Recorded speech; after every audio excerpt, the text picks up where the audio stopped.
I would like to call tonight's meeting of the Tacoma Park City Council to order. Would the clerk please call the roll? Mayor Searcy. Here.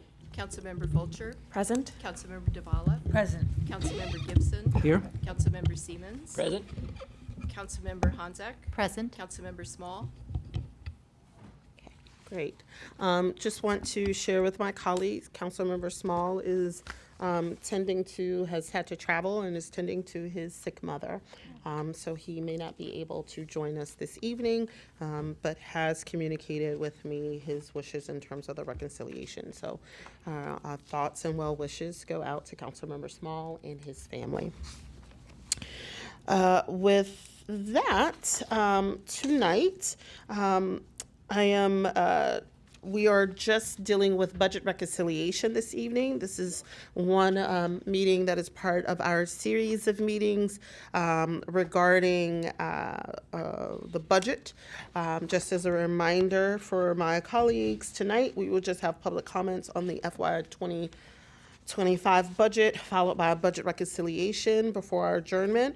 As a reminder, Wednesday, the City Council will not meet in order to enable staff to finalize the budget in preparation for the first reading on May the 8th. And then on May the 8th, it's going to be a busy night, so I hope everyone enjoys the time this Wednesday, and a little abbreviated agenda for tonight.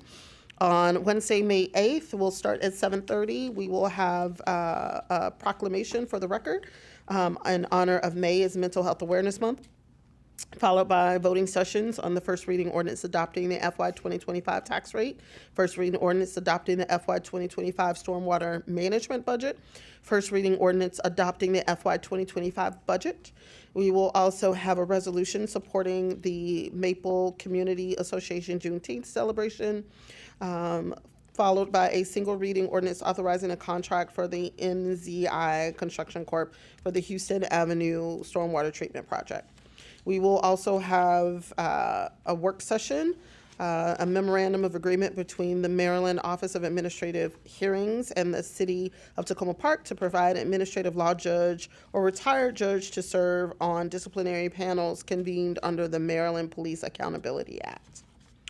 On Wednesday, May the 15th, the council will have a proclamation of National Peace Officers Memorial Day, which is May the 15th, as well as voting sessions, the second reading ordinance adopting the FY 2025 tax rate, second reading ordinance adopting the FY 2025 stormwater management budget, the second reading ordinance adopting the FY 2025 budget, and then the second reading ordinance authorizing the city manager to sign a contract with the Human Circuit for technical services for City TV, a resolution authorizing the city manager to sign a memorandum of agreement between the Maryland Office of Administrative Hearings and the City of Tacoma Park to provide administrative law judge or retired judge to serve on disciplinary panels convened under the Maryland Police Accountability Act. We will also have two work sessions that evening. The first is a wrap-up of the 2024 legislative session and discussion of legislative priorities to submit to the Maryland Municipal League, as well as a discussion of the 2026 budget policy resolution. So we have a lot to look forward to in the next few weeks. So with that, we're going to turn things over to see if we have any public comments on the FY 2025 budget. If you have any comments on the FY 2025 budget, please come on down.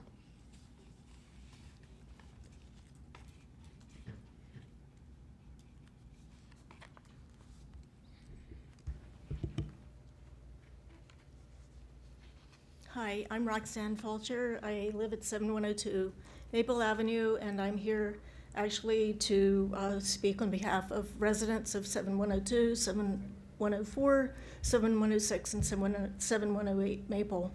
And what we are concerned about is the budget earmark of $25,000 for Boyd Alley. No process underpins the proposal, while many residents need funding for repair of bad aprons or to address other issues that are similar. The majority of residents rely on the city to provide process to access city money, while some do become squeaky wheels to get to that funding. The residents that I have already mentioned encourage the city to provide that process for its residents to request funding for apron repair, et cetera, from the city, and also to support city decisions about allocating funds for the projects. The residents of the homes that I've already mentioned, six of which are rentals, it's 7 homes at the addresses, 6 rentals, have been given a problem that the city provided to them when the city hired its contractors, or it hired contractors to make sidewalk repairs to be AD compliant.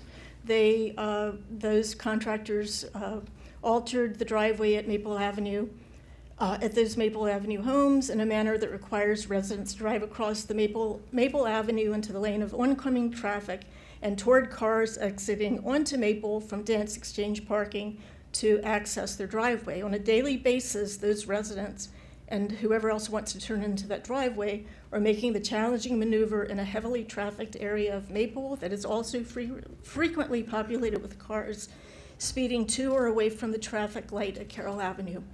Drivers, including those with years of experience with the driveways, sometimes fail to get the turn right, and as they swing across Maple, which often results in a car climbing over the high and bulky 90-degree curb that the city's contractors built, and then the cars violently drop to the concrete that the city contractors installed, where gravel had been.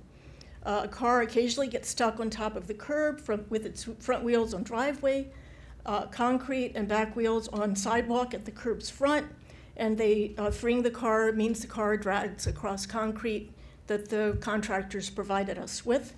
Also, occasionally a car will hit the tree that's located directly across from the curb at the driveway, and that causes drivers to have to back across Maple and re-enter the driveway. Those angling for the driveway often experience close calls with oncoming cars as drivers increase speed to seemingly want to play chicken as people are trying to park their cars. Also, they are at risk of being hit by the cars that are speeding up Maple away from the traffic light at Carroll. Thank you very much. I'm so sorry your time is up. That's okay. You get the gist. And I can leave my remarks. Thank you, and we would appreciate a proposal or a process to access funding. Thank you. Thank you very much. Do we have any other general public comments on the budget? Just as a reminder, we're only discussing the FY 2025 budget. Yes. Hello, Emmanuel Wagner, Ward 2, Chair of the Maryland Sustainability Committee. Really appreciate you having this meeting. I also appreciate seeing some of you at Earth Day about a week and a half ago, where our committee or supporters, volunteers from our committee were there and helped out. I want to just make a couple of remarks related to the budget, which is thank you so much for including the $50,000 that we actually as a committee requested for the EV charging program. Also, we wanted to request, or not on behalf of the committee, I want to support the line item for a sustainability intern for the next fiscal year. The work that you've seen that Dory was able to do just on her own was really impressive. We do feel like, I feel like there is a need for additional support, and the intern could actually do a lot of good work for the city. We have a lot of sustainability work to achieve because we just didn't have that kind of support in the last couple of years. So as you go through the budget process, I really appreciate if you could favorably look on those line items and continue to work on that. That's it. Thank you so much. Thank you very much. Do we have any other public comments on the 2025 budget? Come on down, Ms. Machui.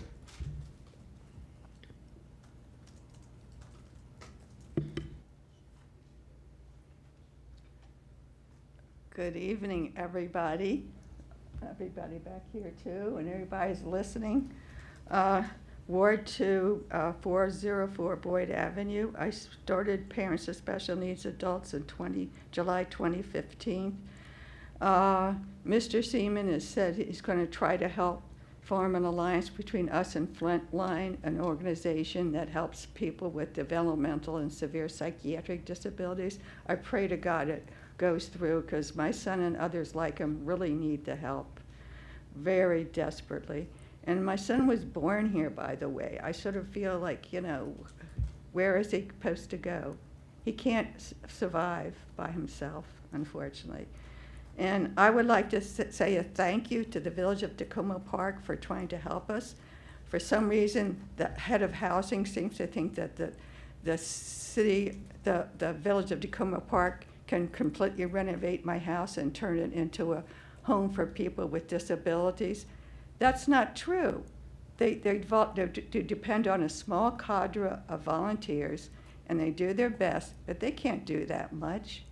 Someone's going to help me. I had an arbor that the wind blew away, and they're going to try to help me fix it, but I mean, I have to pay for it, and they're good people, the Village of Tacoma, but they need more funding and help, because there's a lot of us.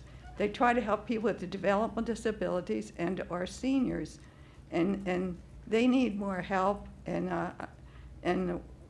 it's like they're the only ones helping me right now, and it's not enough. I'm sorry, and thank you very much.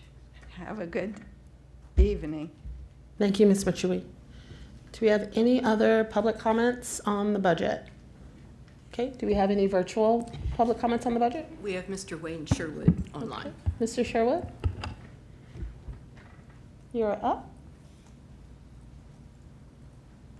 Good evening. Oh, Mr. Sherwood, you're muted. Let's figure out what's going on so we could hear you. Can you do a mic check for us, Mr. Sherwood? It looks to me it Okay, says. we can hear you now. Okay. Okay, good. My name is Wayne Sherwood, and I live on Grant Avenue in Ward 1.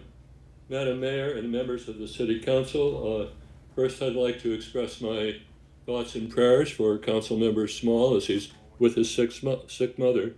Thank you for this opportunity to comment on the city's proposed 2025 budget. There will be several council meetings on this budget. I hope that you will not spend too much of your valuable time on making small tweaks.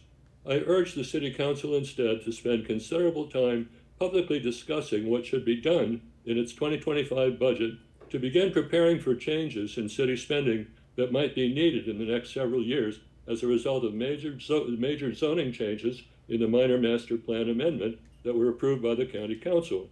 I also urge the City Council to communicate with the residents of Tacoma Park about what these significant future city budget changes might be, and tell the public openly that it would make sense for the council to begin preparing for those potential increases in this year's budget. The recently approved zoning changes would allow new high-rise buildings of up to 150 feet high at 10 sites along Maple Avenue, and new buildings of up to 120 feet high on most of the Adventist site. In addition, a recent zoning text amendment adopted by the County Council might eliminate many important procedural safeguards. Neither of these actions provides any additional funding for the infrastructure that would be needed to support such new development or for the services needed to accompany it. It's estimated that there may be over 4,000 additional people who will eventually be living in the planning area. I urge the City Council to start preparing now for possible additional future city spending. Specifically, I recommend that the Council start by creating a reserve fund in the 2025 budget that would be available as a cushion if major future city budget increases are needed. For example, what increases will be needed in the budget of the police department? What about the city's Department of Public Works? The large increase in vehicular traffic and the large amount of construction work along Maple Avenue will result in additional wear and tear along Maple Avenue and connecting streets that will need additional annual maintenance and repair. Who will pay for that? Starting when? Will the city have to widen Flower Avenue? What would that cost be? When would that work need to start? How many additional crossing guards will be needed to protect the safety of children walking along Maple Avenue? The vehicular traffic there is going to be much heavier, especially during the time of construction. Those are only a small sample of some of the cost increases that might be needed in future city budgets. Has our City Council given any thought to these and other similar budget questions? If so, please share your thinking with the public and do that now. Thank you for your consideration. Thank you, Mr. Sherwood. Do we have any other virtual public comments on the 2025 budget? I was asking for money, and this time I'm gonna suggest something, maybe to save money. Why can't you tax these developers more? I mean, it's insane building these houses, making them 3 times as big. In my neighborhood, selling them for $1,600,000. It's ridiculous, and it hurts. Me and my son and others are living frugally in a tiny 2-bedroom, 1-bathroom house. And it really hurts to see these people building these huge mansions, and they're not helping us. They're not helping us. They're probably going to be a wealthier, much wealthier couple living there. And I see people in my block. You should talk to some of the people on my block, really talk with them on Boyd Avenue, because it's like there's a lower income people like me, and a lot of them are Black Americans that have moved here from North Carolina. They are struggling too.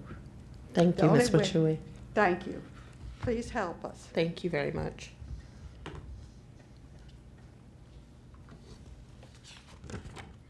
All right, so we are going to move right into our work session for this evening. And I just want to highlight, because I believe that Mr. Sherwood raised some questions around what is the city doing, particularly as it relates to preparation for potential impacts of the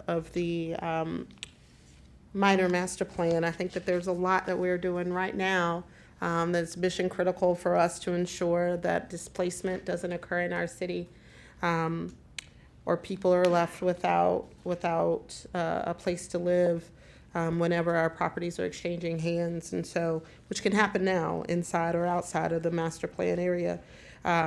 So I do just want to highlight for folks that there has been funds that have been provided in our budget that relates to our multifamily building improvements program to improve some of the quality of housing in the city. Tenants' first rights, opportunity to purchase, and making sure that we have our housing reserve fund that's available and fully funded to help in those cases where there may be instances where properties may exchange hands. So again, also with our emergency rental assistance, there's a number of things that we're doing. I think right now I just want to highlight and take this opportunity to let folks know that we're one of the more known challenges that we have as a city is the expiration of our ARPA dollars, hence the theme of this budget and kind of bridging that gap. So I do just want to thank everyone for coming out and expressing your concerns and thoughts. We share those concerns and thoughts.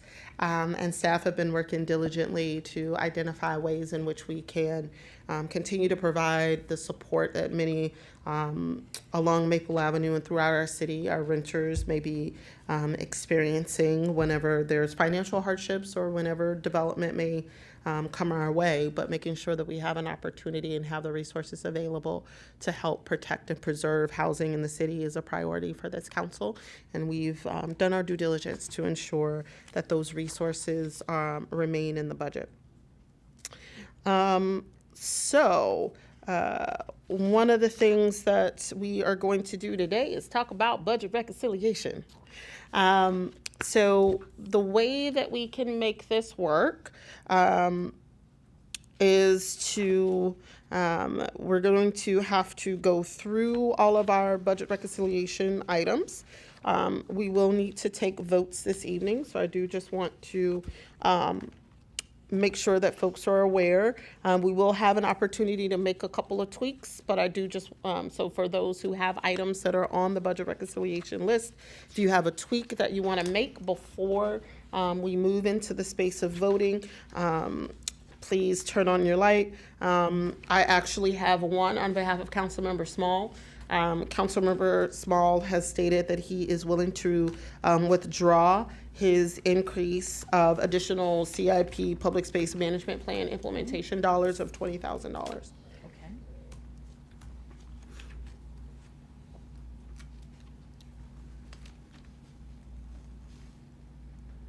But he is committed to ensuring that the recreation team staff staffing position, that those funds are made available. Yeah, and I do have one, Madam Mayor, a minor adjustment that's been made on the admin side to that line item, recreation teen staffing. This was a late change. Because we're adding this as a permanent part-time position with benefits, there is a slight offset in the pool of part-time hours that we will need. So there's been an adjustment downward of about 15,000 from that Great. line. So Thank you. just wanted to highlight that. That's in this cell here. Excellent. Alicia?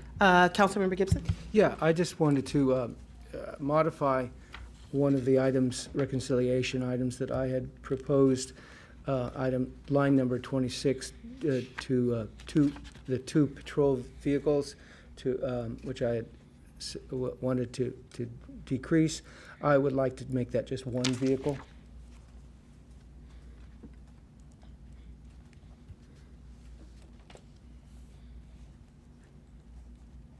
So that's 70. 73,000. 73. Less. So what does that do to all the It doesn't do much to numbers numbers. and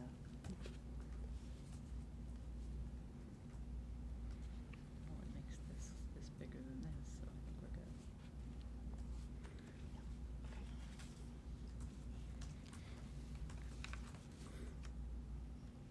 good. Okay. Are there any other adjustments? I do have one.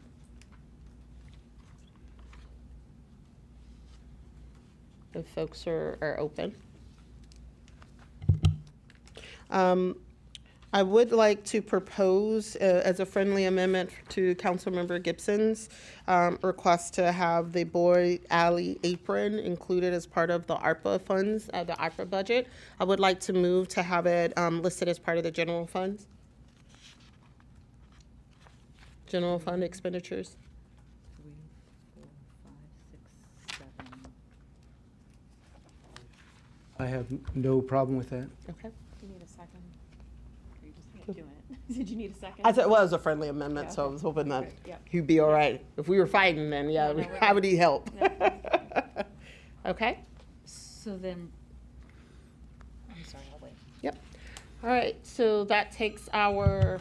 4, 5, No worries. 6, 7, 8. So that takes 3, 6, 7. Okay. So that takes our change in expenditures. General fund, we're short 16,000. that would impact the, okay. So we'd be 16K short here, okay? Can the deputy city manager show us the ARPA line now?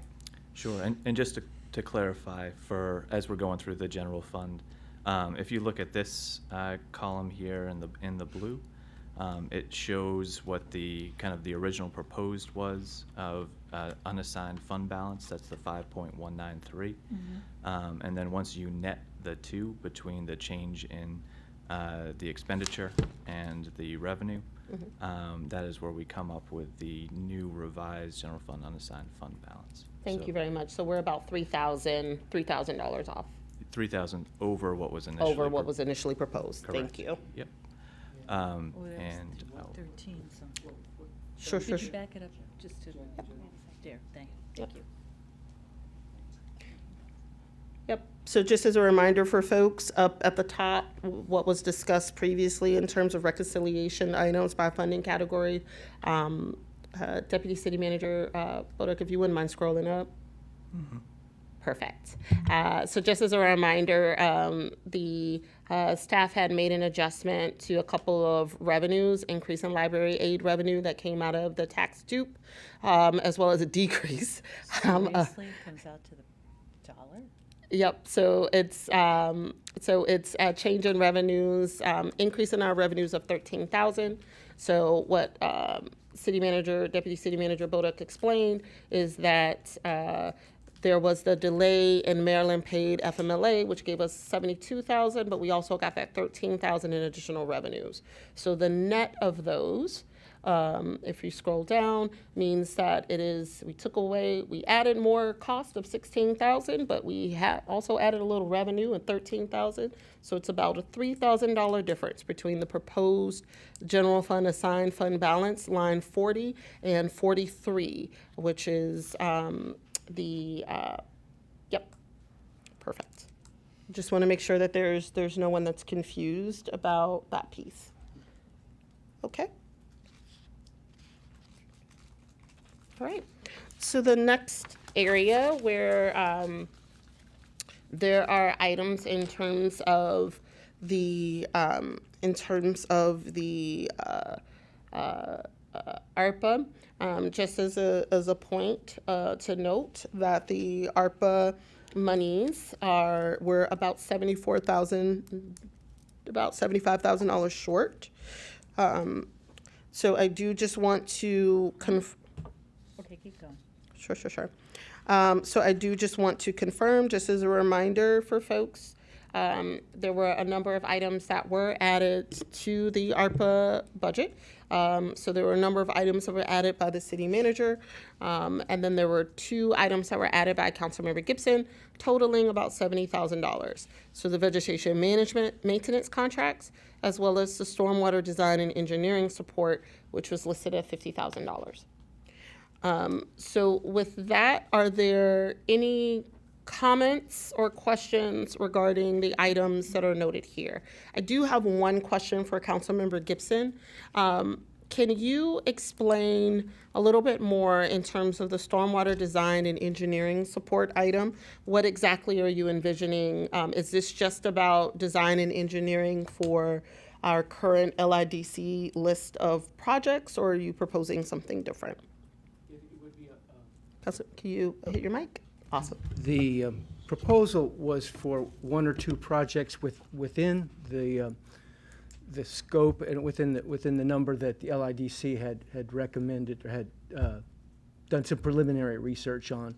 So this would be for additional research, pre-construction, pre-implementation, that would be looking at remedial investigation, a feasibility study, conceptual design, and engineering design. All of this that would likely be needed down the road when we decide and have the money to actually implement or construct. So it's a step beyond what LIDC has done on all of the 20 sites, with the exception that LIDC is doing a deeper dive on one group of sites, with this modeling. So this could likely involve some additional modeling, but like I said, feasibility, conceptual design, and engineering would be what is intended here, what I discussed with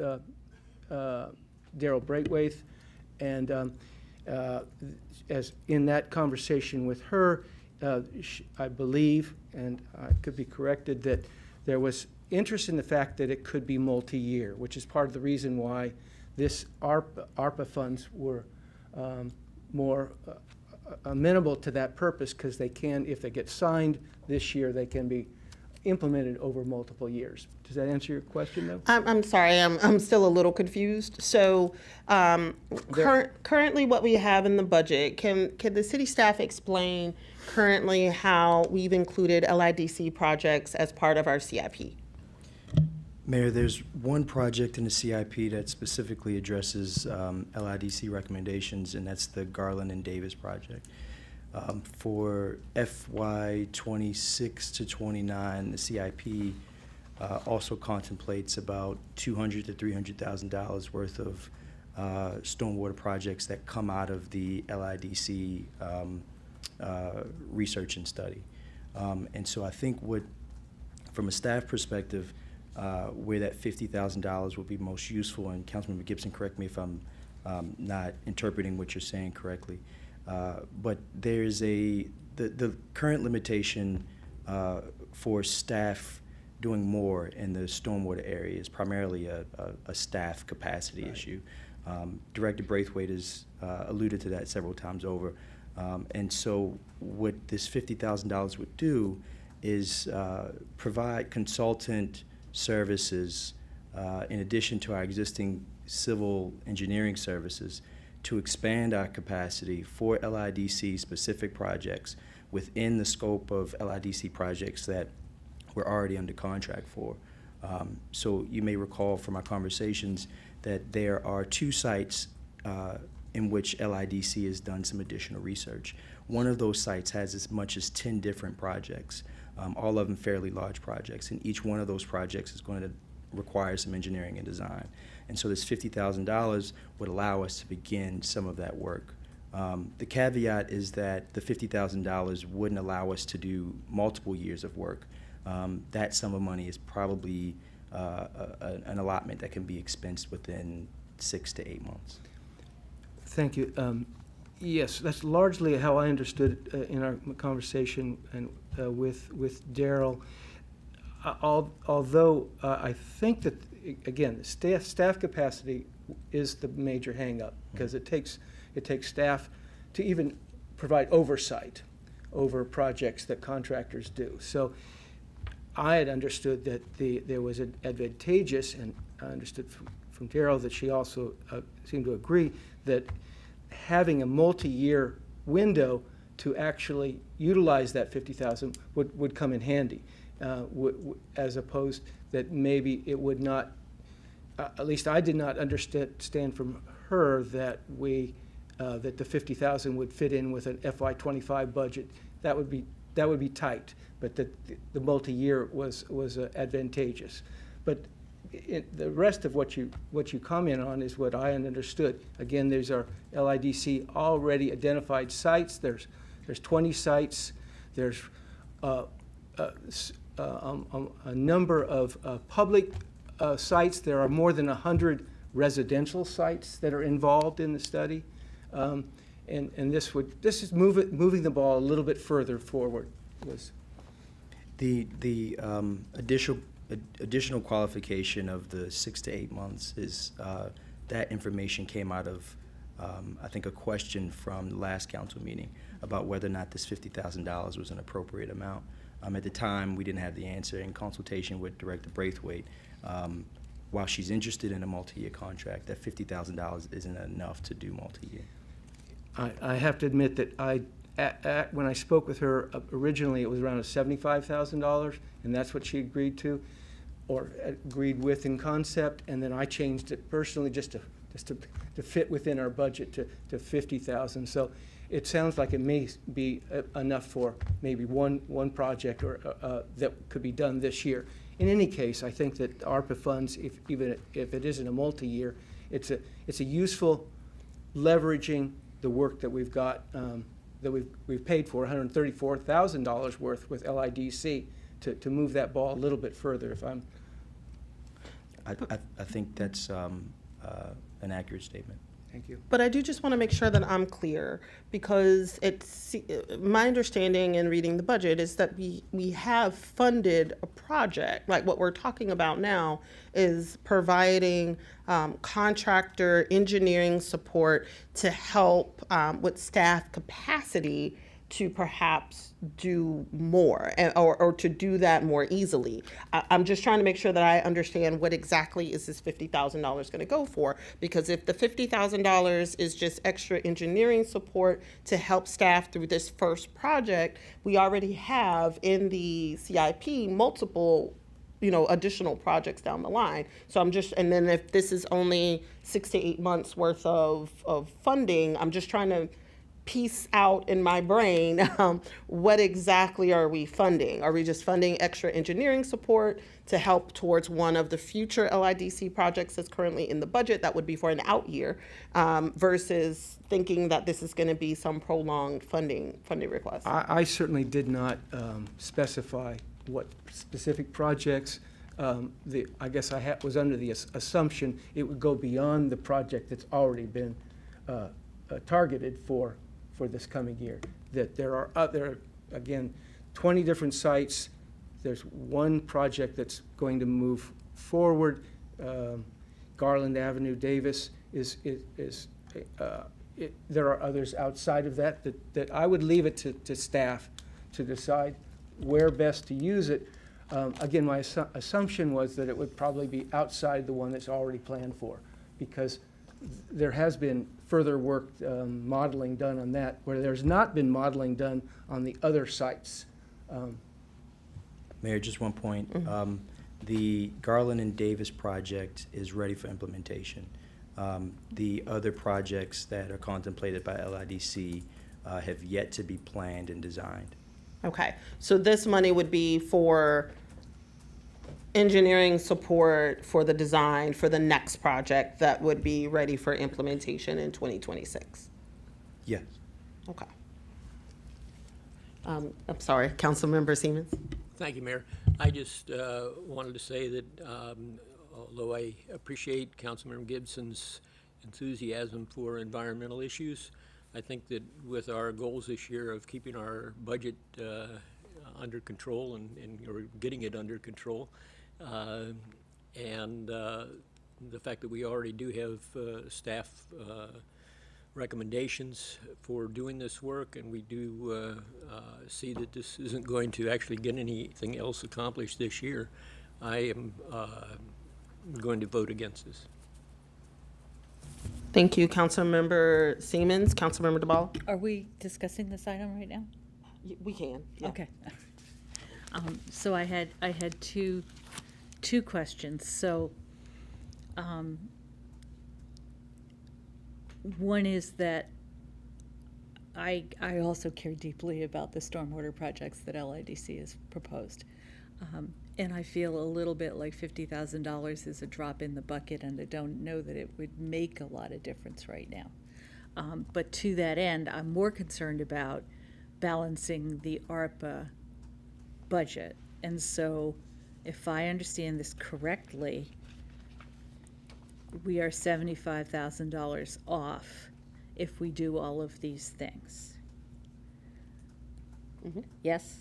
And has anyone proposed a place to reduce the ARPA budget so that we could balance the ARPA budget?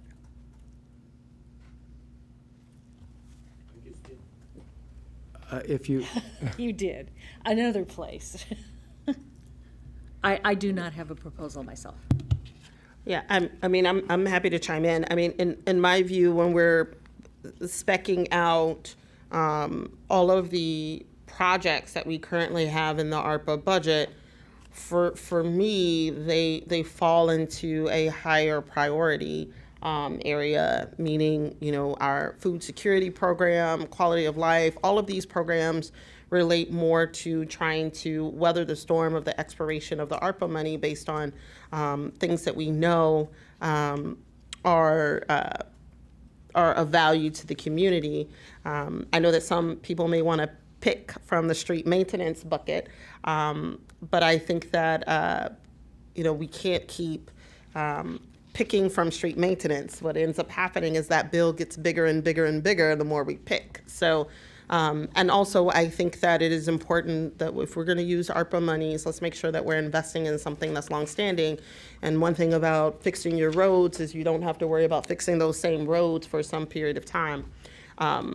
So in my mind, I think we can, I agree that the performance measurement work is important. I have some concerns around vegetation maintenance and whether or not that's a priority. And I also think that because we've already budgeted so much within our budget for LIDC, I think that and as well as the fact that the council hasn't received a presentation on the project yet, enough for us to all weigh in from a, What's my other question? yeah. When is that gonna be? Oh, gosh, I don't have my rolling agenda. I do have my rolling agenda. I will follow up with folks afterwards. I think it is somewhere on here.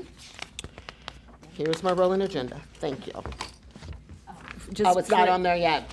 For the record, I asked when the LIDC presentation on the next step of the project and the policy recommendations would be scheduled so that we as a group can also take the next steps. There are two remaining deliverables from LIDC.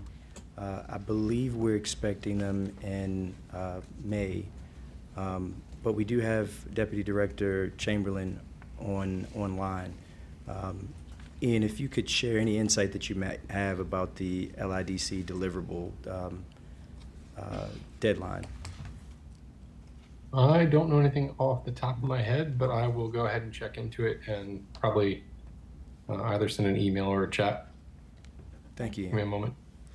Thank you so much. So I would prefer to that point. I thought we had at least put a placeholder on it, but then I realized that we were still waiting on stuff from the contractor.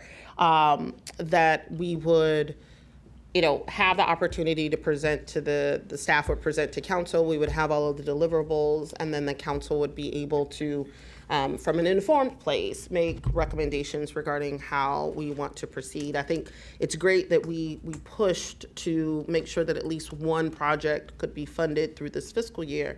But I think going beyond and moving into implementation when we haven't fully received all of the final deliverables, for me, is a little out of turn.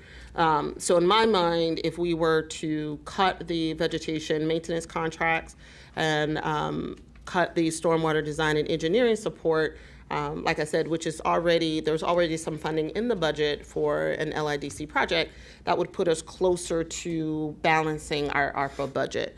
Councilmember Gibson?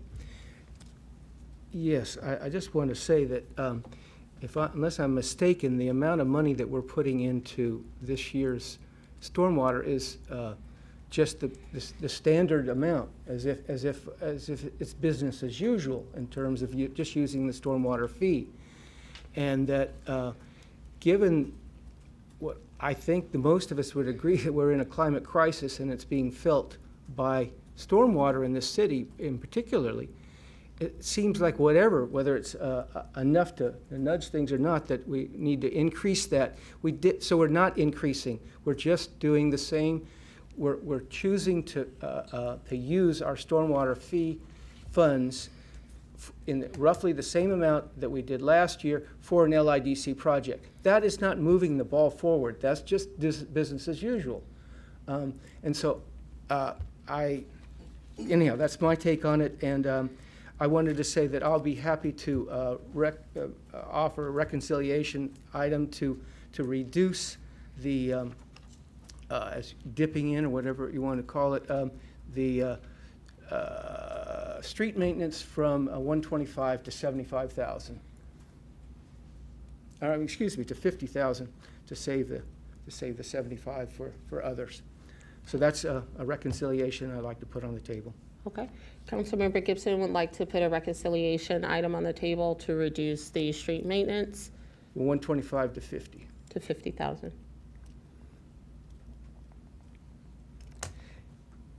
And one reason that I think that we can continue to do good work with maintaining our streets is it's time, I think, to review our policy. It's worked well, but our 20-year guideline may not be as valid as it once was. The freeze-thaw cycles have changed significantly, and it may mean that our streets are in better condition than we thought. In any case, I do think it's more of a priority, personally, to address our stormwater needs and our environmental needs than to repave additional streets beyond the, what I think, 625 that's already on, 525 that's already in the current budget. Okay. One thing I would like, I know that Deputy City Manager Eubanks provided a pretty in-depth history of our street resurfacing and kind of the history of the budget.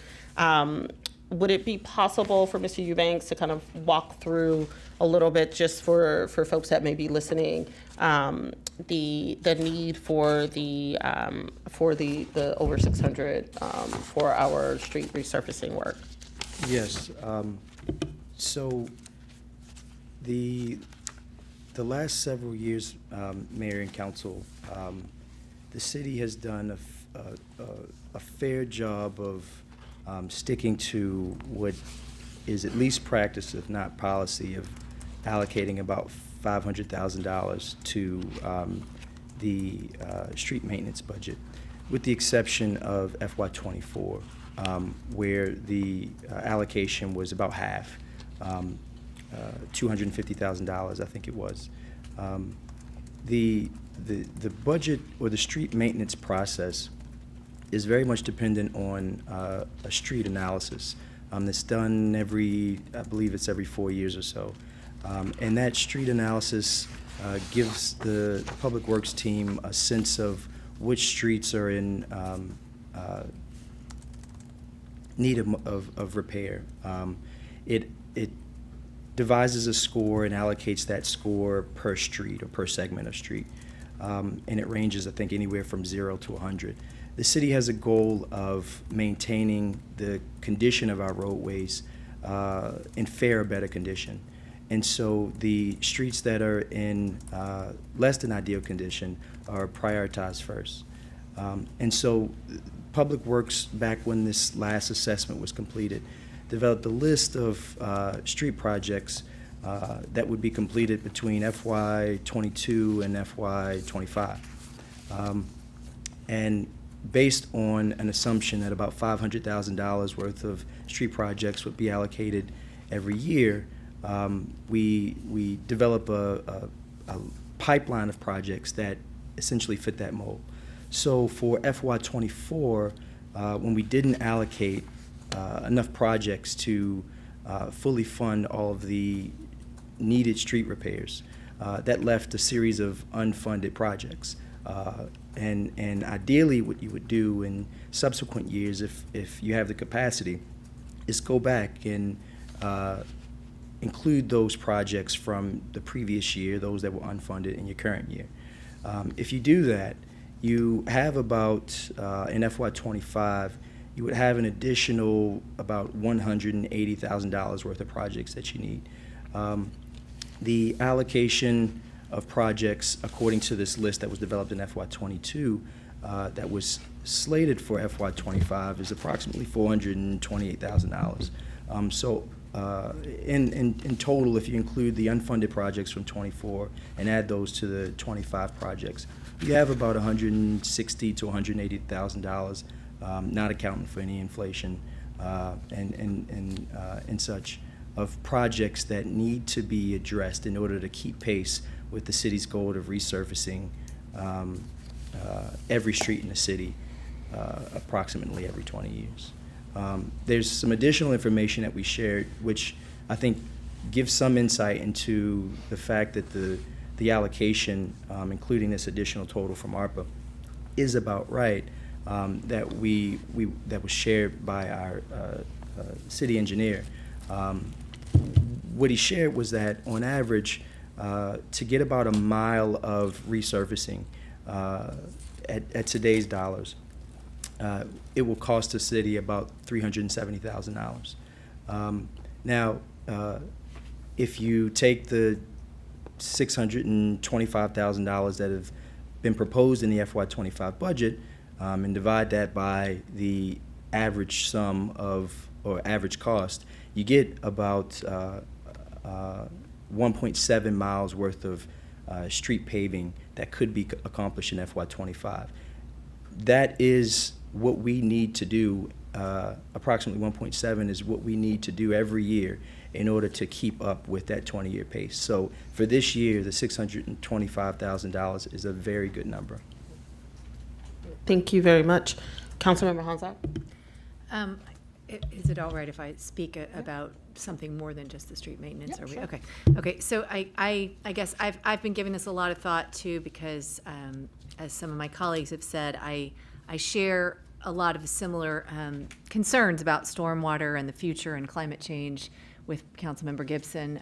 I know it's a really acute issue that's facing our city, and yet I'm struggling to figure out where I would be willing to cut. I am not comfortable cutting our roads because I think we're not keeping up with the pace that we need to, and I see potholes and I see other things that need fixing, and I'm concerned in general about us just not doing the basics as a city that a city is expected to do, and I get a lot of residents that are regularly concerned about the basics, and I'm definitely not comfortable cutting or proposing cuts in anything else I see here in this ARPA budget.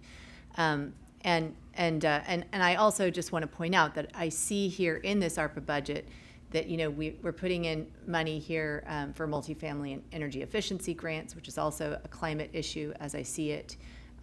We are talking about putting a sustainability intern potentially. That's one of the proposals.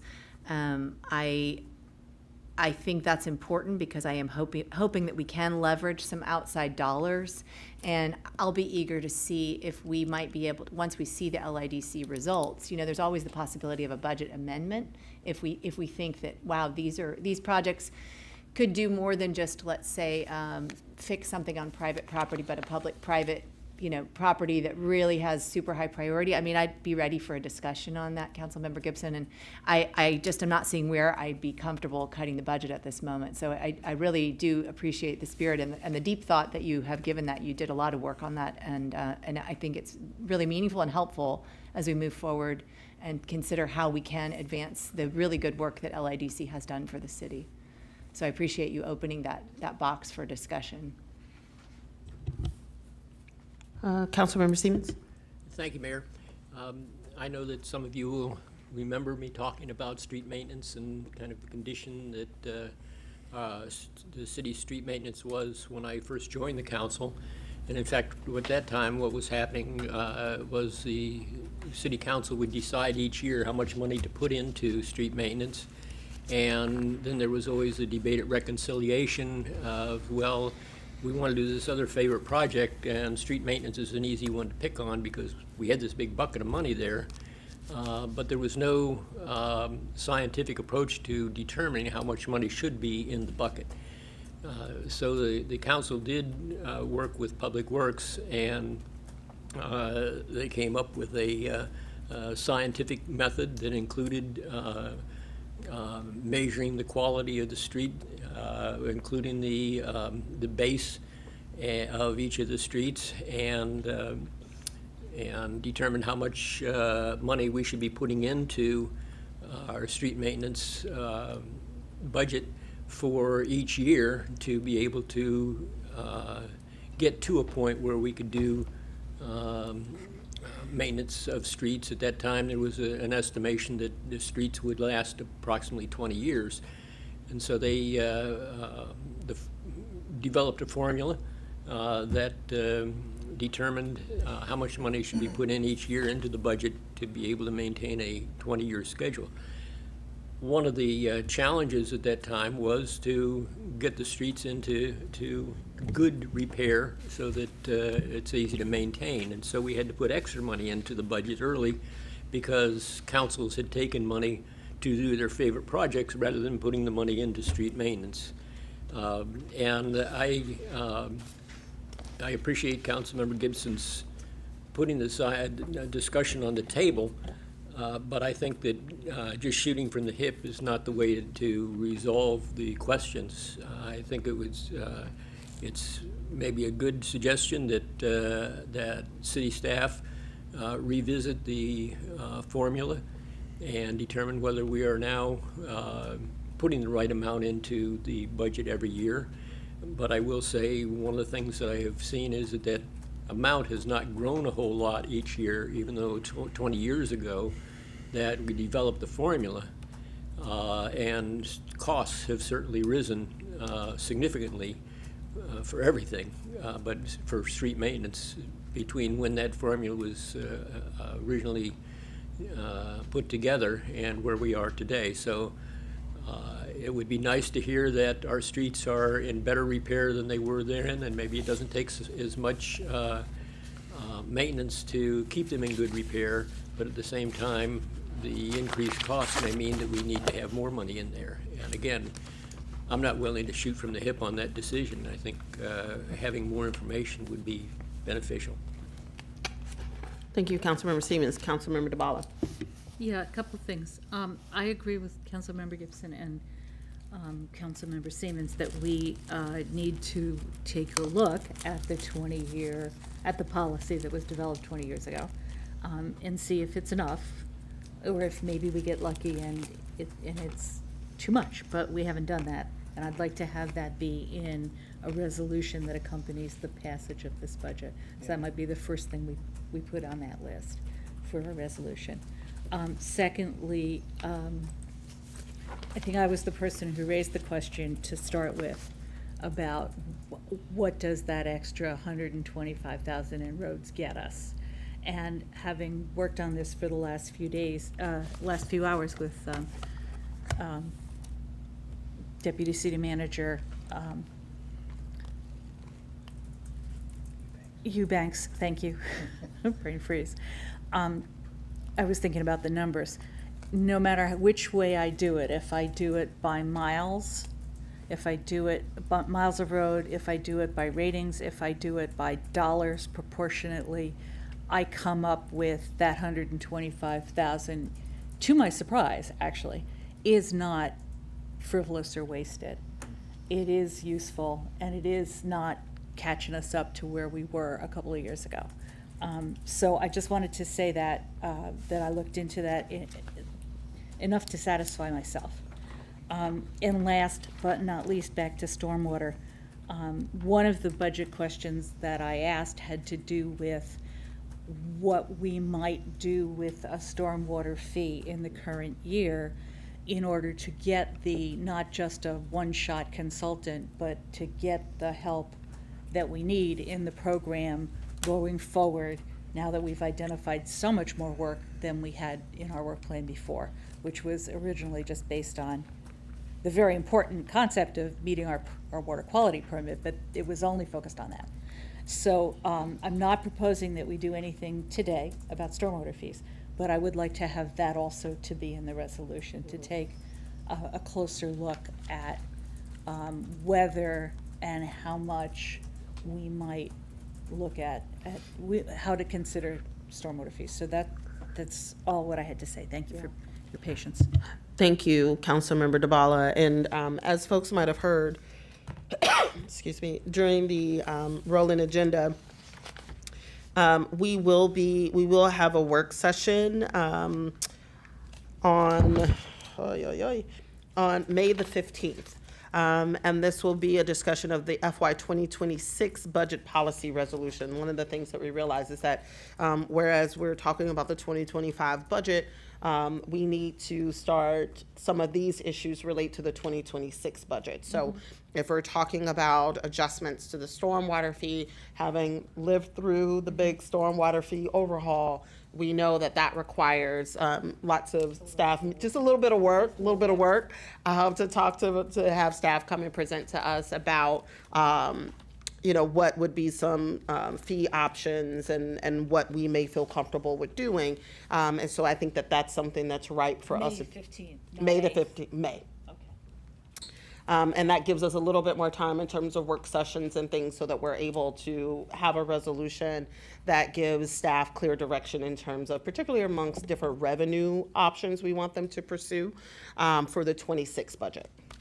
Okay, thank you. And just while we're on that topic, in terms of fees, thank you to the city management for giving us the list of fees earlier today, and what they are right now, because that's another area that I think is going to be part of this conversation. Councilmember Siemens? Sorry. Councilmember Gibson?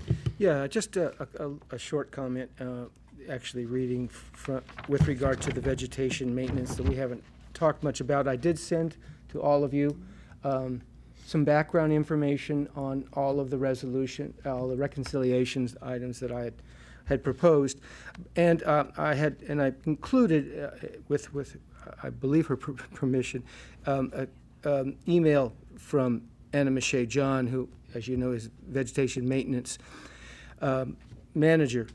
I listened to last night's meeting. I think there was some misunderstanding about what the contract would be awarded to or how it would work. This wouldn't be for ongoing maintenance for sites, but awarded for project-type work to do the big push that we can't manage with staff or volunteers. Each site has different considerations and treatment requirements depending on the target species, bamboo or kudzu, for example. All invasive removal projects require work over multiple years. So the goal would be to get as much progress as possible before the funding runs out. Contracting this way is something I have done for both Circle Woods and Stuart Armstrong projects. Thanks.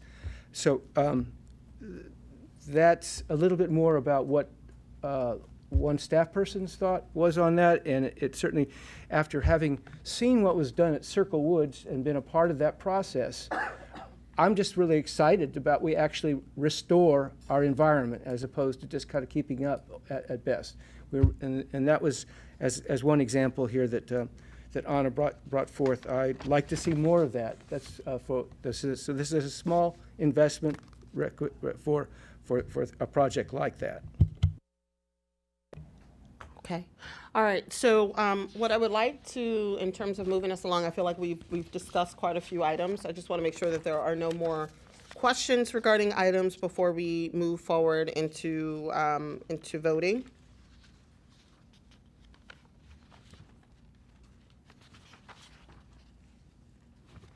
Also, just want to confirm, do we need a break? Does anyone need a break?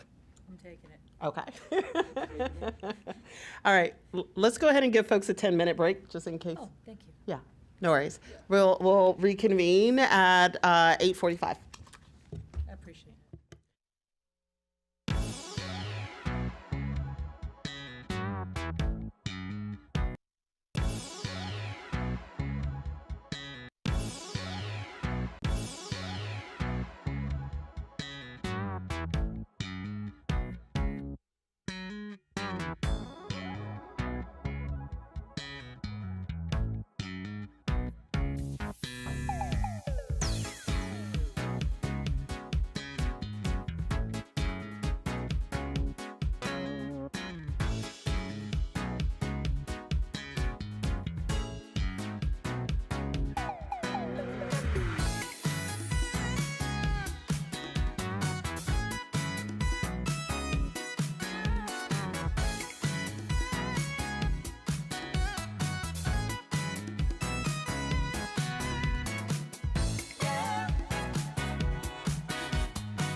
All right, thank you all for allowing us to have a quick 10-minute break.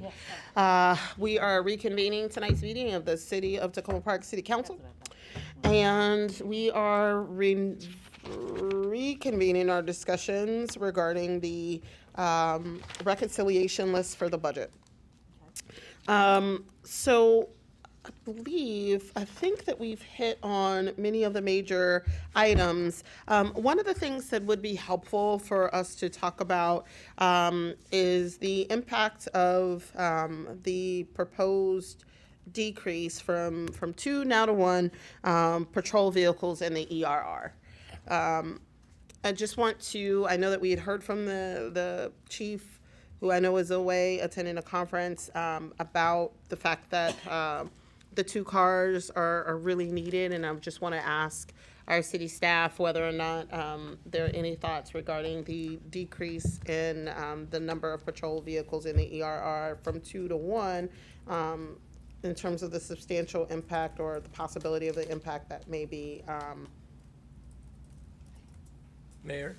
Yes. I know Councilmember that Siemens. we have a city manager who's responsible for staff, but Yes. as part of his discussion, I hope he will invite Deputy Chief Philippos to the stand too, to talk about this issue, because I do think it's important, and it seems that some people maybe have forgotten what was said last week. Thank you. And he's just sitting back there all lonely. And he's waiting for his boss to tell him whether to come up. Okay, yeah.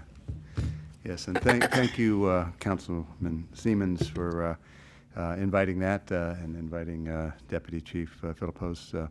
I will say before I turn the mic over to our Deputy Chief that from my perspective and with great respect for the desire to balance this budget in various ways, I personally, professionally believe that it is not going to really accomplish a balancing outcome with respect to taking a request to reduce vehicles at all, in that these are not, the ERR is not funded with the general fund, nor is it funded with ARPA money. This is reserves. And that's a different beast, and that is not what we're balancing on reserves this evening. Now, Mayor and Council can obviously set whatever level of unencumbered, unassigned general fund reserves that you wish to, and your own policy is 17%, and we're approximately there. I would not want to, in essence, I don't think it really achieves a goal, in my opinion, to ultimately balance the general fund or the ARPA with a source of funds that is neither. And eliminating 2 vehicles doesn't get us any closer to balancing the general fund or the ARPA fund. I also believe, from a functional standpoint, an operational standpoint, and I'll certainly let Deputy Chief speak to this as well, that deferring the purchase of vehicles, in this case, it's 9 cruisers for on-the-road police officers. None of these are administrative vehicles. This is not for parking enforcement or any other staff vehicles. All of these are for patrol. To defer any of these means that any of them that are deferred, be they one or two, means that we're only going to pay ultimately that much more for them in the future as the cost of vehicles increases annually, not decreases or doesn't even stay stable. Ultimately, these are vehicles based on a assessment by our Public Works Department, who has the ERR responsibility. They have a formula, and they're going to look at condition, they're going to look at mileage, look at maintenance history, and come to the conclusions that they do as to which particular vehicles need to be replaced. All 9 of these are vehicles that are operated not just 8 hours a day, but pretty much around the clock all week. And they take a lot of wear and tear, and ultimately there is a employee safety factor involved. I think when we, should it become a practice to defer vehicles, I know last year, in the interest of balancing the budget, 2 of the vehicles recommended by the police department were deferred. To continue to defer vehicles potentially puts employees in a position of operating in vehicles that are not as functional and safe as would be the case if we kept a relatively newer fleet for them to use these critical tools. So at this point, I'm going to toss it to our Deputy Chief for any further comments that you would like to make. Thank you, City Manager, and thank you, Council.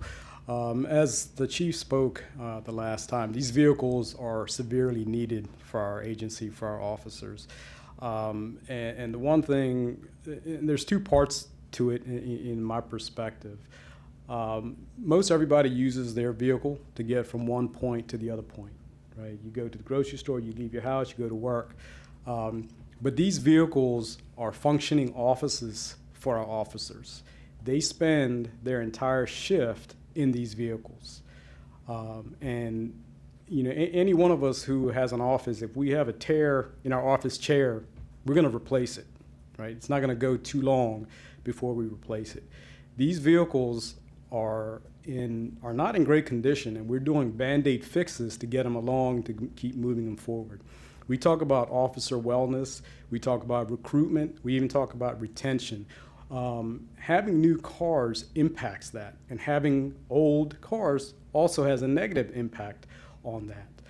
We talk about officer wellness, where these officers are expected to do a very serious duty while they're operating these vehicles. They're in these vehicles 10 hours a day.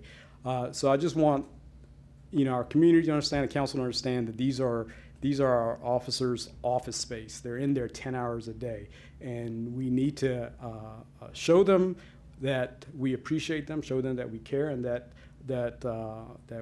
we do whatever we can. And City Manager touched on that. The other part of it is safety. Part of my responsibility, part of the chief's responsibility, is to make sure our men and women go home safe every night. And we're going to do our best to make sure that happens. And if the city has the ability to buy them brand new cars every year, so be it. But these 9 cars that are on the table right now, we severely need it, and that also goes to allowing us to fulfill our responsibility, ensure that these officers go home safe every night. It would cause me great pain if something happened to any of these officers because of a vehicle that's faulty. That's neither here nor there, but that's an issue that we have to also consider safety of these officers. Yeah, and Deputy, Chief, don't they have on average about, and it's not about buying new cars for every officer every year by any means, of course. I just want to make sure the public certainly understands that on average these vehicles have anywhere from 8 to 10 years on them, in addition to relatively high miles. And those are hard miles. Because they're running all the time during a shift, not just, as you said, from point A to point B, but they are running continuously. Even when they are at an accident scene and might be stationary for periods of time, it might be a number of hours, you're going to still have the vehicle in an operation mode. Engine running, lights, you know, all the wear and tear that occurs with a lot of stop and start. And it's also condition. And we do track our maintenance history by unit, and that's another risk of deferring vehicle purchases, is that what you think you might be saving by not acquiring a vehicle and holding on to ones longer, those that get held on to longer are experiencing maintenance at a high cost, both in terms of labor and materials and downtime, which is another cost. And we have to maintain maybe a greater number of reserve vehicles for those older ones that are put aside for repairs. That's absolutely correct. If we talk to Public Works, they'll tell you that they often call us and say, should we do this repair, right? It doesn't make sense to do the repair, but we have to tell them that, yes, we need the repairs because we don't have cars. We have to put this money into a vehicle that is not worth that much. And I think it was spoken before that normally, as a resident, as a car owner, I'm not going to put $3,000 into a $2,000 car. I'm just not going to do that. And that's something that we have to consider. That's what we're doing in the city with the police cars. We're putting a lot of money into these cars, transmissions, engines, different things, different repairs to keep them going, because we don't have an alternative choice. Okay, thank you. Councilmember Fulcher? I'm just looking at the list of cars right now that you have. Are any of them, I'm just looking at the miles per gallon, are any of them hybrid right now? Yes, we have several hybrid vehicles. That are patrol vehicles? Patrol vehicles in our fleet, yes, Okay. we do. I don't know the exact numbers, but we do have hybrids. And part of the problem is there's I think it's already been spoken before, but there's a manufacturing issue with hybrids and obtaining hybrid vehicles. There are plenty of gas vehicles available, but the hybrids are harder to come by as far as a police package. And the ones that we're waiting on right now that you ordered last year, are those Yes, hybrid? they are hybrid. All the ones that are on order right now are hybrid vehicles. Okay, thank you. Thank you very much. Thank you. All right. So to move the conversation along, Deputy City Manager Bodek, if you could please put our reconciliation list on the board. What we're going to do is move into can I do hand votes? I'm looking at the city clerk. I can do hand votes on this. And we're going to go through our reconciliation items. So the first item up for vote is the recreation team staffing, increasing the benefits package for our recreation team department, recruitment, and will aid in recruitment and capacity. All those in favor of me? Excuse me, Mayor. Yes. Is that an item that you said earlier was changing in amount? This reflects the changed amount, Okay. what you see Thank you. on the screen now. Thank Yeah. you. All right. Councilmember DeBala, did you have a question on this No, one? I was getting ready to. Okay. All right. All those that are in favor of maintaining this item on the reconciliation, if you can please just say aye. Aye. Do we have any opposed? Any abstain? All right. Okay. Councilmember Gibson, 1, 2, 3, 4. Okay, that item stays. I'm sorry, could you clarify, how are we taking Councilmember Small's votes on this? Unfortunately, because Councilmember Small is not here, we cannot take his vote, but I'm I pretty see. sure he is very happy that we have enough votes right now to Okay, keep this item in. okay, just checking how that works. Yep. Thanks. All right. Next item is the sustainability intern going from half-time to one full-time intern. And so, any questions about this item? All right. All those in favor of maintaining the sustainability intern or increasing the sustainability intern from 0.8 FTE to 1 FTE, please say aye. Aye. Do you have any opposed? Any abstain? All right. Okay, so the next item is the replacement of the Boyd Alley apron. Are there any questions or comments for discussion on this item? Are you sure? Yeah. All right. All right, all those in favor of including the replacement of the Boyd Alley apron into the budget, please say aye. Aye. Do you have any opposed? Any abstain? Councilmember Fulcher abstained. Okay. I'm going to take all of this money, so no need to vote on this one. In terms of the delay in the Maryland paid FML. You don't want to No, I'll take it. All right. Free money. Decrease in one patrol vehicle for the ERR. Any comments, questions, thoughts about this one? Okay, all those in favor, please say aye. Aye. Okay.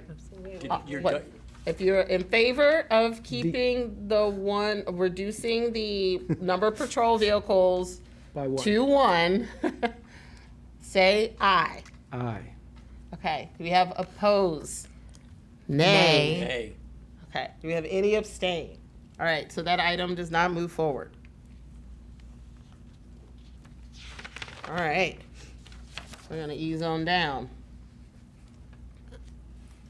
Okay, and I think we're going to, keeping in mind that the street maintenance, okay. All right, I'm trying to think of the right way to deal with the city manager items. I think we are not gonna be able to deal with street maintenance. Let's just take them one by one. The increase in the food security program by $155,000, please say aye. Aye. Do you have any abstain, any oppose, any abstain? All right. Quality of life grants, $60,000. All those in favor, please say aye. Aye. Any oppose? Any abstain? Okay. The multifamily and energy efficiency grants for $100,000. Any comments, questions? All right. All those in favor, please say aye. Aye. Any oppose? Any abstain? All right. Equipment replacement for the facilities budget from the CIP, our HVAC and emergency generator. Any questions, comments on this one? All right. All those in favor, please say aye. Aye. Any opposed? Any abstain? Okay, so now we're going to get to the, we're flickering now. Whoa. Hold on, what happened? Yo. Hold on one second. It's just getting, it's just It's shrinking. shrinking. What's happening? Fading. Okay, now we see IT ourselves. budget. Are we gonna start shrinking as well?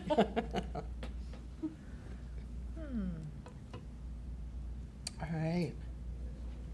We're just gonna wait on this to get back up, and then we will talk about the street maintenance items. Can we put Deputy Philippose's stuff back on and Director Cowler's stuff back on because they left? Increase the Oh, did community they? I don't blame them. They're like, wow, out at like 9? We're close. Good on them. All right. Award for the shortest. All right. Okay, we're just putting up the, Is it coming back? okay. Oh, he came back.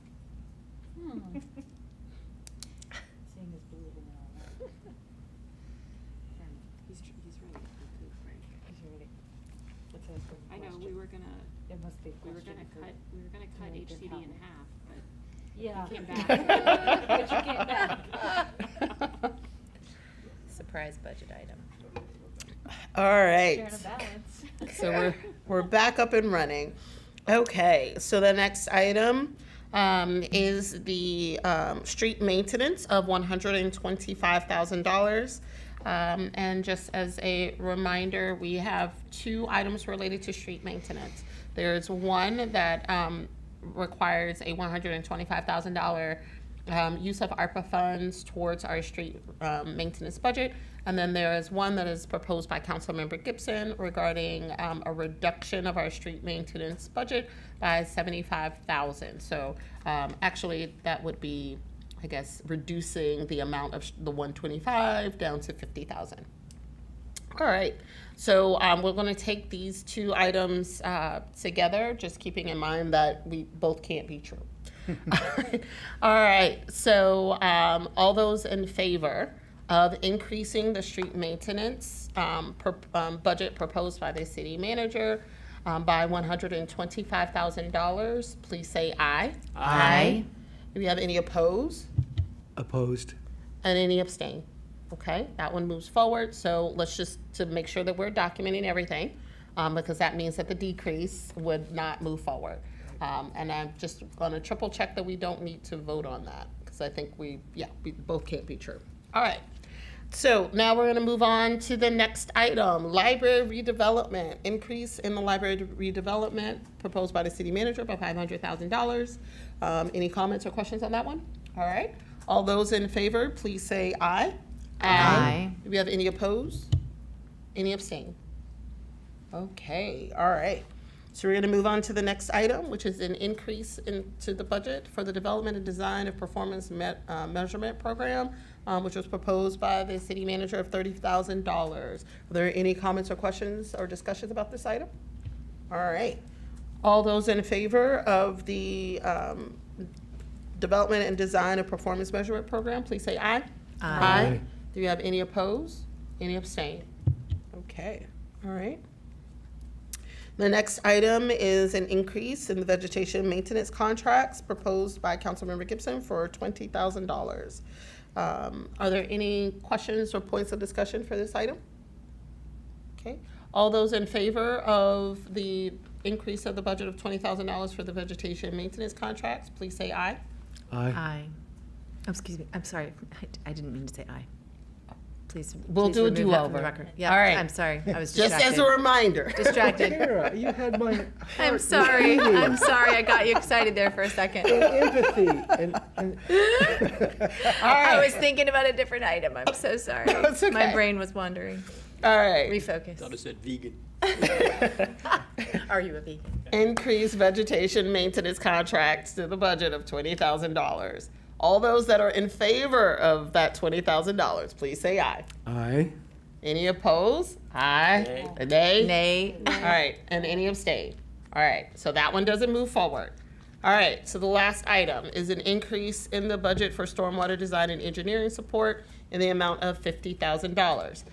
Just as a reminder for folks that this is a voting for adding $50,000 to our budget from our ARPA for contractors for additional design and engineering. Okay, so if you are in favor of this increase, all those in favor, please say aye. Aye. All those opposed? Nay. Nay. All right, do we have any abstain? I'm gonna abstain. Okay, so that means we have 1, 2, 3, 4. That means we pass. So that item is removed from the budget. Okay, so where we've landed thus far with all of our votes, we are at. Are we short $5,000 for ARPA? We're short $5,000 for ARPA, and I'm trusting that our city staff will help us find $5,000. We're also short about $3,000 in the general fund. I think we're short about $3,000.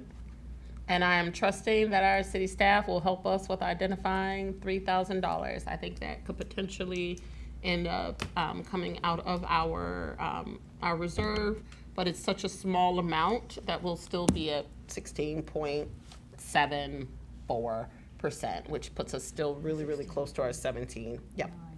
Yeah, we'll be really close to our 17% goal.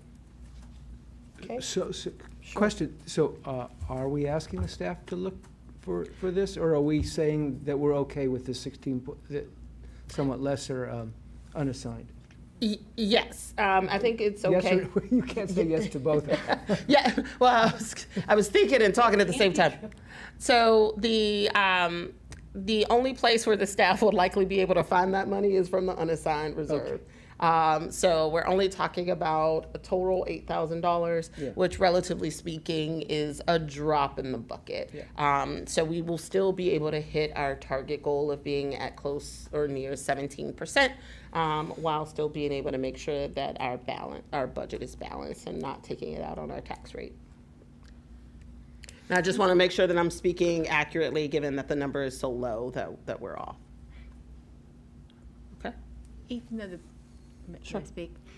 Even though it is low, I think given how hard we have tried to get exactly to 17%, I would welcome any measures to try to get us actually that $8,000 from somewhere, or force us to think about it. I mean, personally, I think that that's a valuable endeavor, given that we were just voting over items that were not that different from that value, some of them. So I don't know if anybody here wants to propose anything, or if, I mean, I would be totally comfortable with the city management proposing something, but personally, I don't know if that's something I need to move, but I would, does anyone else feel that way, or, no? Okay. Not me. Go with it. I just would, I think it's very valuable that we're getting exactly to 17%, because we did endeavor to do that. Okay. Councilmember Gibson? If I'm not mistaken, I was informed that that figure is still above the 3-month replacement. So that's also what GFOA says. It doesn't say 17%, it says 3 months. So we're within that. Correct. Thank you, Councilmember Gibson. So the 17% was something, a goal that the council strived for in terms of the 17%, in terms of the unassigned. And I just want to triple check with our staff that the 16.9, I'm pretty sure we're probably going to end up at like 9.3. Still is around where we were in terms of getting really close to that that 17%, correct? Correct. So to Councilmember Gibson's point, there are a couple of different ways to look at 17%. It is a roundup of what the standard number is, about 60 days worth of operating expenses. 60 days, if you factor it in terms of 2 months, that is 16.66%. If you factor it in terms of 60 out of 365, it's actually a lower percent than that. So, so thinking about it in that slightly different way does leave some flexibility there. And again, we're talking about like $8,000. Now, if we were talking about $80,000, so we would be here a lot longer. But it is $8,000. And correct me if I'm wrong, Deputy City Manager Bodek, but my quick math is that we're about $8,000 short. I retract my suggestion based on that information. Thank you. Yes, it's just approximately $2,800 from the general fund. Okay. That it's off. Would you say that's correct, Andrew? Yeah. Okay. So about 2,800. About 2,800? Yeah. Okay. From the general From the fund. general But the ARPA is short by, 4,900. 4,920. okay. So in order to fund those, where's that 4,920 coming from? Is it going to stay in the ARPA? Well, one option for you is to consider, since it's a relatively small amount and a bigger figure, is the allocation proposed by me for ERR. Just, it's a small amount. It doesn't, it's not going to make that much of a difference there. If you want to get to that number, because that's something as opposed to, it'd be a little more difficult to use some of the other categories, I think, because some of those were grant matches and things like that. So. Okay. I just want to make sure that you all can, I don't want to put anyone on the spot. You all can convene and come back to us in terms of just shooting us an email in terms of where we're going to pull it. Because it's such a nominal amount, I don't even want to belabor the point, but. If it's your desire to achieve a consensus on it tonight, we could recommend that. If you don't feel as strongly about that, and we could, work something in an ultimate budget ordinance to present to you, then we can come back with that. Okay. But if you just want to deal with it tonight, we could. Just repeat what your recommendation is? Yeah, that ARPA balance, the $4,920 could be a modification to the additional that I requested for the equipment reserve and replacement fund. Oh, okay. Okay. So you would take it out of That's a bigger number, and this is a pretty small number. Okay. So you will present a budget that will adjust the ARPA budget by Yes. that amount using the equipment facilities dollars. Okay. Yes, we'd be glad to present it that way. I think that's an easy fix. All right. Are there any other questions, comments, or points of discussion regarding the budget and reconciliation? Councilmember Gibson. I just want to say that it did go pretty, compared to last year, smoother. And the two or three reasons in my estimation why it went smoother. One is we didn't have a tax rate increase. Mm-hmm. That was hurtful to try and tell citizens, residents about that last year, and so we did our best. We were left with looking at the margins and last year, and I think in many ways we are looking at the margins tonight. We focused on the unallocated ARPA. We didn't really look at the bulk of our budget, and part of the reason that we didn't look at the bulk of our budget is because it's hard to calculate what success looks like. We don't have performance metrics, but next year we will. So it'll be easier to perhaps evaluate the success of programs when we have those performance metrics. But I do feel we sort of we focused in on a small subset of the budget, and we did the best we could with that. We didn't look at the bigger budget. Yeah, thank you, Councilmember Gibson. I just want to send my appreciation to the staff because this was a lot less painful as prior budgets, and I think Councilmember Gibson, you raised a good point. It's one, we weren't starting behind in terms of trying to figure out where to cut things in order to make a tax rate that's more palatable for our constituents. But also, we had already pre-discussed our priority initiatives or projects that we wanted to make sure that were included, which also kind of helped to make things a little easier. I know folks are like, you aren't fighting for stuff. It's like, because the stuff is already in there. But like, we made sure to make sure that the projects that we valued and that the council agreed were priorities were included in the budget.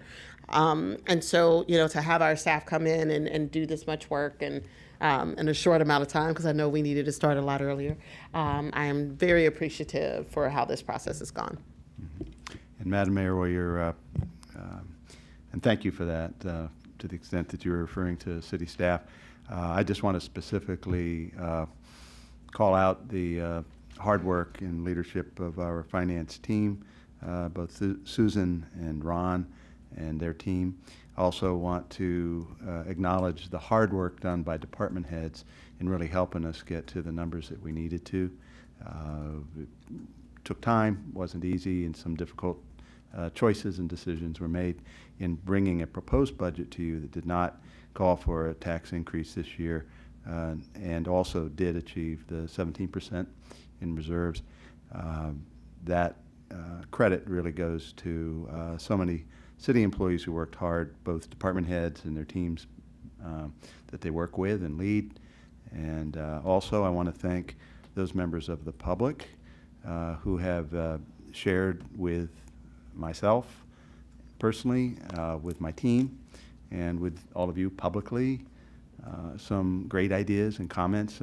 Many of the kind of things that we're going to be addressing in the future on this budget as we do subsequent budgets are large, systemic kind of decisions. I think Councilmember Gibson correctly pointed to the fact that there's some big, larger issues that are long-term, which staff will be working on very hard with the mayor and council, and be looking for your guidance as well in this coming year before the issuance of the next proposed budget. But I think that these are, there are some difficult, big picture financial issues, both revenue and expenditure side, that we'll be contending with. But what gives me a great deal of hope is the fact that, I've seen so far in my brief time here that this community does work together. We do get great on-point comments from the public. We also get some great ideas from every level of our organization, the staff. We also get tremendous ideas from the mayor and council and the leadership team. So I think we're all pulling in the same direction. I really feel putting our heads together, we're going to continue to be successful, and I do look forward to the process to come. Thank you. Thank you very much. All right, seeing no more lights, Do I have a move to adjourn? I just wanted to say something. I'm sorry to have the last word because I didn't mean for it to be that way, but I do want to be clear because we were so effusive about the praise that we've given this year that I also want to say, last year was really tough as well, but it was tough primarily because we were new council. And I know that I just want to compliment the staff for both years of budget development because we made your lives very difficult last year. And I want to be clear about that. I thought that both years the staff did a tremendous job in producing a budget for us in light of all the challenges that you all faced. And it's really important to me that message is also heard. So thank you for your leadership. Deputy Eubanks, who were working on that budget last year, in no way were we comparing the two. I think you were put under the most extraordinary amount of pressure last year, and the way you managed that budget was exemplary, and also the whole team. I just want to be very, very clear about that.